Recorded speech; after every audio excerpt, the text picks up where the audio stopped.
fragrance of life.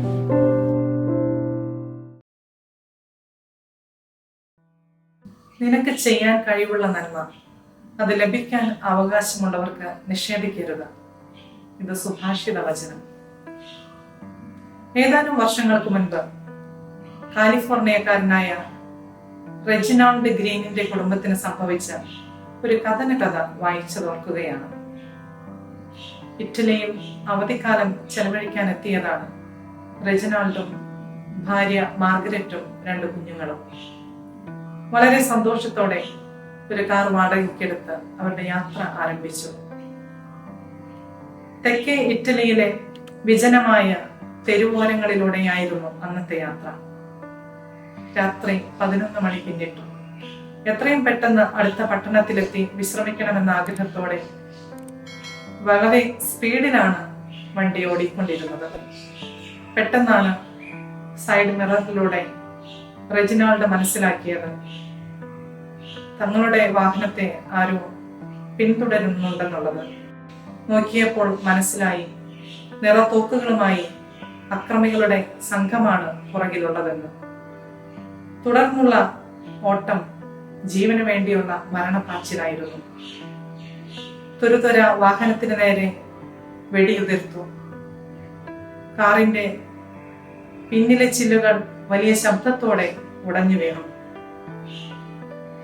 ഭാര്യ മാർഗരറ്റും കുഞ്ഞുങ്ങളും നിലവിളിച്ച് കരയാൻ തുടങ്ങി. പെട്ടെന്നാണ് എതിർദിശയിൽ നിന്ന് ഒരു പോലീസ് വാഹനം വരുന്നത് ഇവരുടെ ശ്രദ്ധയിൽപ്പെട്ടത്. അക്രമികളുടെ സംഘം പെട്ടെന്ന് ഇടവഴിയിലൂടെ മാറിപ്പോയതുകൊണ്ട് തലനാരിഴക്കി ഇവർ രക്ഷപ്പെടുകയായിരുന്നു. പോലീസ് എത്തി നോക്കിയപ്പോഴാണ് മൂത്ത മകൻ 12 വയസ്സുകാരൻ നിക്കോളാസ് ബോധമില്ലാത്ത അവസ്ഥയിൽ ഇരിക്കുന്നത് കണ്ടത്. നോക്കിയപ്പോൾ തലയുടെ പുറകിൽ നിന്ന് രക്തമൊഴുകുന്നുണ്ട്. പോലീസുകാരുടെ സഹായത്തോടെ അവർ നിക്കോളാസിനെ ഉടനെ ആശുപത്രിയിൽ എത്തിച്ചു. കാറിന്റെ ചില്ല് തകർന്നുണ്ടായ മുറിവാണെന്നാണ് അവർ കരുതിയത്. ഡോക്ടർമാരുടെ വിദഗ്ധ പരിശോധനയിൽ തിരിച്ചറിഞ്ഞു അത് വെടിയുണ്ടയേറ്റ മുറിവാണ്, വളരെ ഗുരുതരമാണെന്നുള്ളത്. ഏറെ സങ്കടപ്പെട്ട് നിൽക്കുന്ന മാർഗരറ്റിന്റെ കാര്യങ്ങൾ ചേർത്ത് പിടിച്ച് റെജിനാൾഡ് ഈ ദുഃഖവാർത്ത അമ്മയെ അറിയിക്കുകയായിരുന്നു. നമ്മുടെ മകൻ ഈ ലോകത്തോട് വേർപിരിയുകയാണ്. അവനിലൂടെ നമുക്ക് എന്തെങ്കിലും നന്മ ചെയ്യാനാകില്ലേ? ഏറെ സങ്കടപ്പെട്ട് നിൽക്കുന്ന സമയമാണെങ്കിലും മാർഗരറ്റിന്റെ കണ്ണുകൾ പ്രകാശത്താൽ വിടർന്നു.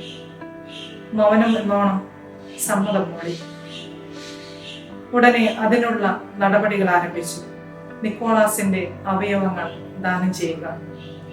ഈ വിവരം ഡോക്ടേഴ്സിനെ അറിയിച്ചപ്പോൾ വളരെ സന്തോഷത്തോടെയാണ് അവരത് സ്വീകരിച്ചത്. കാരണം കുറച്ചു വർഷങ്ങൾക്ക് മുൻപ് അവയവദാനം അതത്ര പരിചിതമല്ല ലോകത്തിന്. ആരും അതിന് തയ്യാറായി മുന്നോട്ട് വരാറുമില്ല.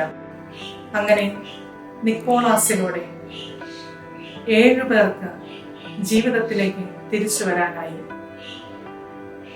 ഹൃദയവും കരളും വൃക്കകളും കണ്ണുകളും ദാനം ചെയ്തുകൊണ്ട് 7 കുടുംബങ്ങൾ പ്രകാശത്തിന്റെ ജീവിതത്തിലേക്ക് തിരിച്ചു പോയത് വളരെ സന്തോഷത്തോടെ ആ കുടുംബം നോക്കി നിന്നു. അതിനുശേഷം അവർ കാലിഫോർണിയയിലേക്ക് തിരിച്ചു. 1 വർഷം കഴിഞ്ഞപ്പോൾ റെജിനാൾഡിനെയും കുടുംബത്തെയും ഇറ്റലിയിലെ ഏതാനും കുടുംബക്കാർ ചേർന്ന് അവിടേക്ക് ക്ഷണിച്ചു. തന്റെ മകന്റെ മരണത്തിനിടയാക്കിയ ആ സ്ഥലത്തേക്ക് മനസ്സില്ല മനസ്സോടെയാണ് അവർ ചെന്നത്. ഈ കുടുംബത്തിന് വലിയ സ്വീകരണമാണ് നിക്കോളാസിന്റെ അവയവങ്ങൾ സ്വീകരിച്ച ഈ കുടുംബക്കാർ നൽകിയത്. പത്രമാധ്യമങ്ങൾ തന്നെ ഇത് വലിയ വാർത്തയാക്കി മാറ്റി. ലോകം മുഴുവനെയും സ്വാധീനിച്ച ഒരു തരംഗമായി ഈ സംഭവം മാറുകയായിരുന്നു. ഈ സംഭവത്തെ അവർ വിശേഷിപ്പിച്ചത് ഇങ്ങനെയാണ്: നിക്കോളാസ് ഇഫക്റ്റ്.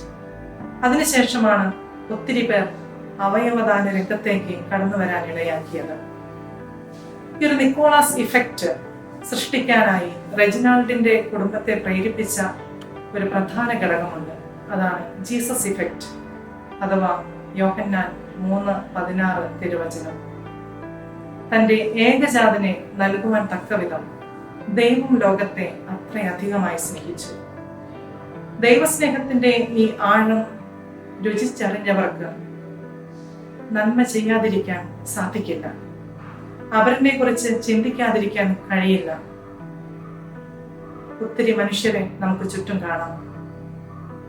രക്തദാനം, നേത്രദാനം, കേശദാനം, എന്തിനേറെ സ്വന്തം ഭക്ഷണത്തിൽ നിന്ന് പോലും പകുത്തു കൊടുക്കുന്നവർ, സ്വന്തം മക്കൾക്ക് വസ്ത്രവും പുസ്തകവും വാങ്ങുമ്പോൾ അയൽപ്പക്കത്തെ ദരിദ്ര കുടുംബത്തെ കൂടെ ഓർക്കുന്നവർ, നീക്കിയിരുപ്പ് ഇല്ലായിരുന്നിട്ട് പോലും മറ്റുള്ളവരെ സഹായിക്കുന്നവർ. നന്മയുടെ ഈ ഒരു സുഗന്ധം പരത്തിക്കൊണ്ട് നമ്മുടെ ജീവിതങ്ങളെയും മറ്റുള്ളവരുടെ ജീവിതങ്ങളെയും ധന്യമാക്കുമ്പോഴല്ലേ മദർ തെരേസ പറഞ്ഞതുപോലെ സംതിങ് ബ്യൂട്ടിഫുൾ ഫോർ ഗോഡ് എന്നൊരു സിദ്ധാന്തം നമ്മിലൂടെയും ആവിഷ്കരിക്കാനാകും. അതെ, ഒരു ജീസസ് ഇഫക്റ്റ് നമ്മുടെ ജീവിതത്തിലൂടെ സൃഷ്ടിക്കാൻ നമുക്കാകട്ടെ.